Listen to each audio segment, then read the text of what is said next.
Në përmbyllje të fjalës, dua të ndaj me ju të dashur të pranishëm një lajm jo vetëm të gëzueshëm, por jashtëzakonisht të qëndrueshëm, zhvillimor për universitetin tonë, në tërësi për stafin akademik, administrativ, të gjithë punonjësit teknik.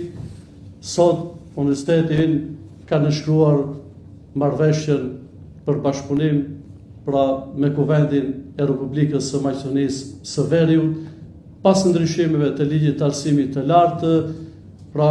Kryetari i sindikatës, duke përfaqësuar në tërësi punonjësit e universitetit, profesor Dr. Shefket Dehari, në emër të universitetit, me kryetarin e Kuvendit, kanë nënshkruar marrëveshje kolektive. Andaj vetëm t'ju themi që qëndroni të qetë në vetdi dhe punoni tifish, se çështja e statusit të pagave definitivisht është zgjidhur dhe mbrojtur përjetësisht. Urime të gjithëve dhe falenderit të gjithë atyre faktorëve të cilët kanë kontribuar dhe njëkohësisht edhe një falënderim për kryetarin e Kuvendit, zotri Gashin, që sot shfaqi gatishmërinë që pikërisht në këtë përvjetor të Universitetit të Tetovës të nënshkruhet marrëveshja kolektive. Ne të Universitetit të Tetovës të dashur pranishëm e kemi një dobësi, rast se krijojmë një ëndër, punojmë fort derisa e bëjmë realitet.